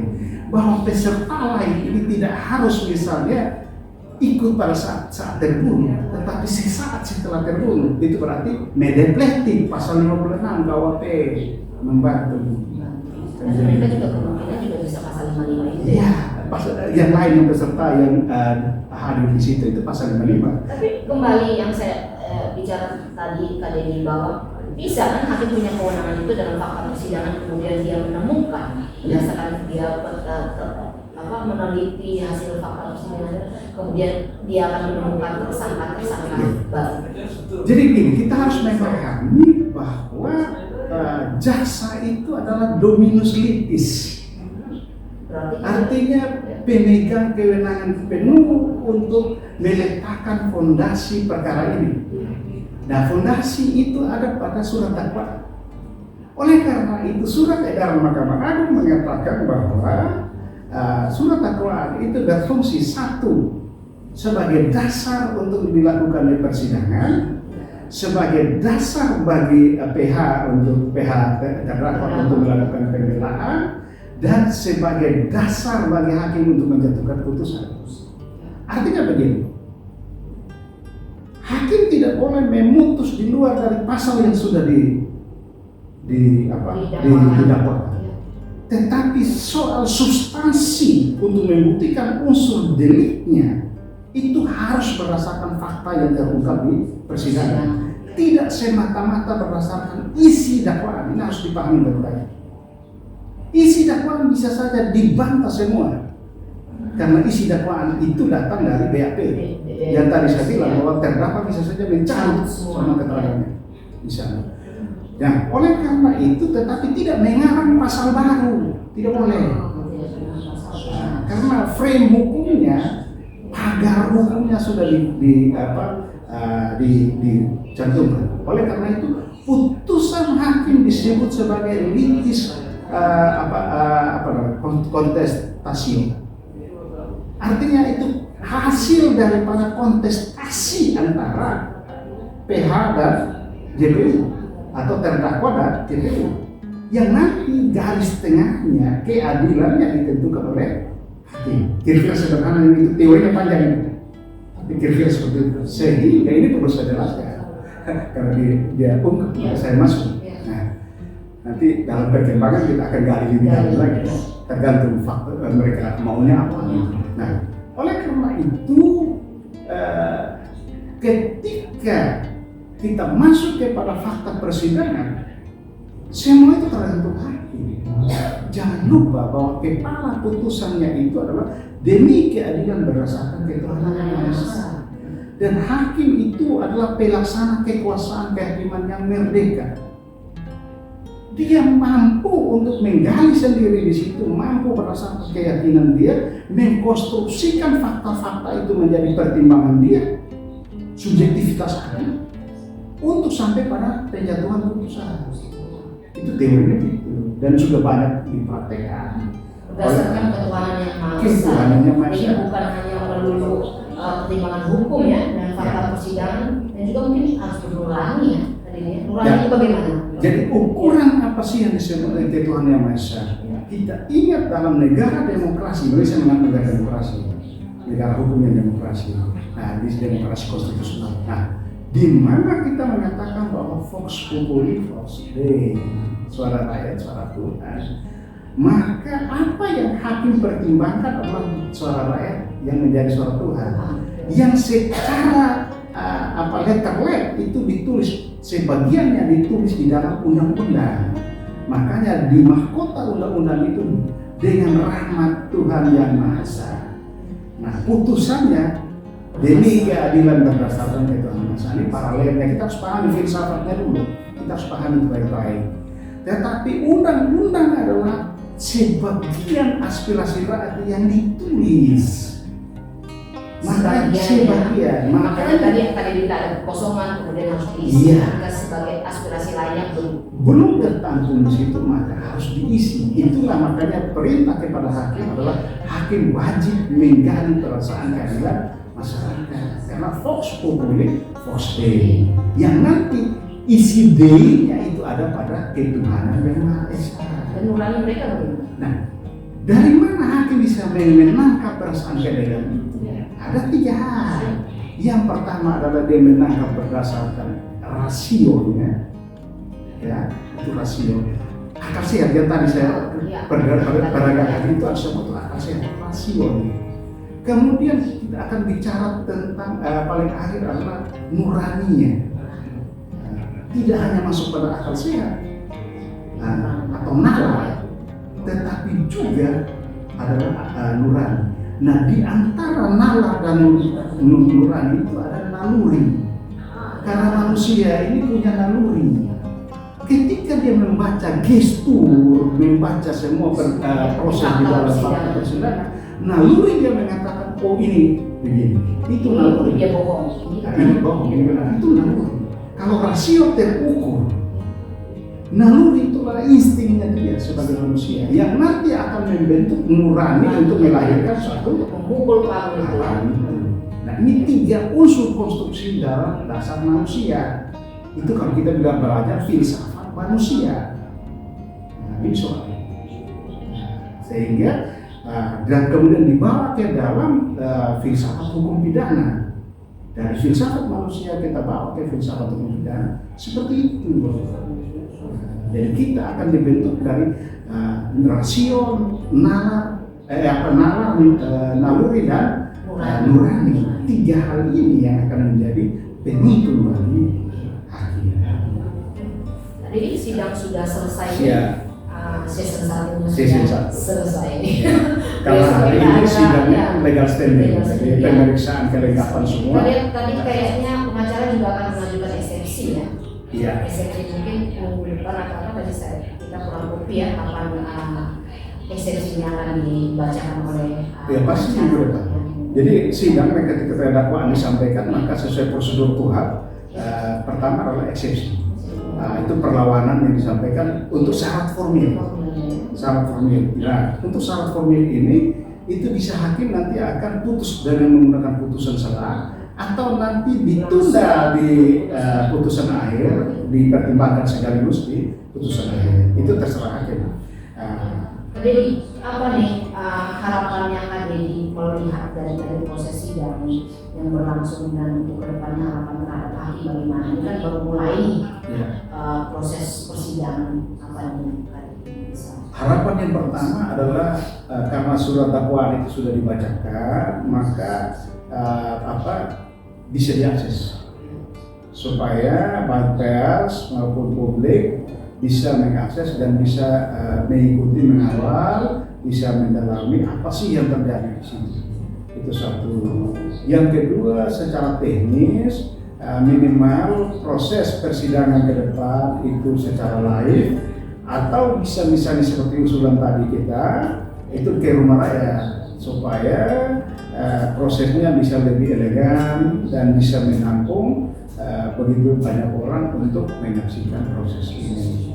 Untuk jaksa sendiri tadi harapannya?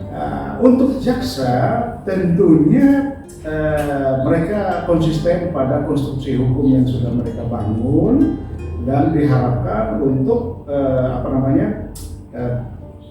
bukti-bukti yang nanti diajukan itu harus sesuai dengan unsur delik yang dari pasal yang digunakan.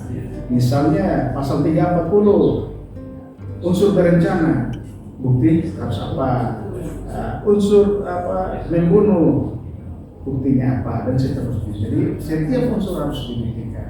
Untuk pengacaranya, penasihat hukum? Kalau untuk penasihat hukum itu jelas bahwa mereka juga harus menyampaikan bukti-bukti pembantah, termasuk mengkritisi bukti dan dalil-dalil yang disampaikan oleh jaksa sehingga kebenaran material yang dicapai. Ini bukan soal menandal, tetapi bagaimana menguji fakta-fakta yang ada, bukti-bukti yang ada untuk mencapai kebenaran material. Yang nantinya kebenaran material itu menjadi pertimbangan hakim untuk memutus secara adil. Dan untuk keluarga dari Asti dan Lali. Ya, untuk keluarga yang paling penting bahwa perjuangan panjang ini itu sudah mulai mendapatkan titik terang.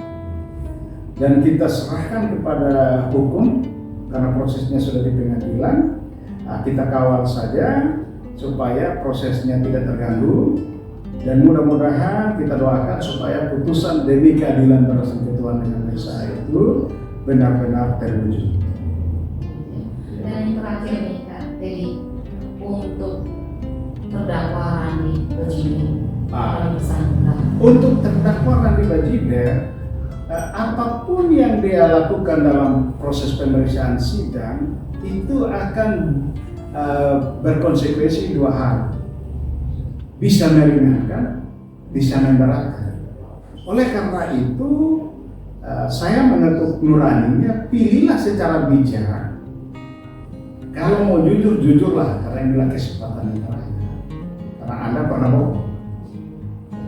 Oleh karena itu, jujurlah supaya inilah kesempatan minimal menjauhkan Anda dari regu tema. Terhadap Ira juga perjuangkanlah hak-hakmu. Kenapa? Karena Anda menjadi tersangka bukan berarti status tersangka menghapus hak hukum Anda sebagai korban. Diperjuangkan karena negara hukum, equality before the laws, itu setiap orang bersamaan kedudukan di hadapan hukum dan pemerintah dijamin oleh konstitusi. Jadi yang tadi bilang 3 hal itu melalui itu dan satu lagi nalar ya. Itu yang harus dimiliki hakim ya. Baik, tadi saya akan Presiden Kusupang. Terima kasih sampai sesi kedua. Jadi itu kalau kita sudah punya dakwaannya, dari situ kita bisa compare dengan eksepsi yang disampaikan oleh penasihat hukum, kita bisa uji.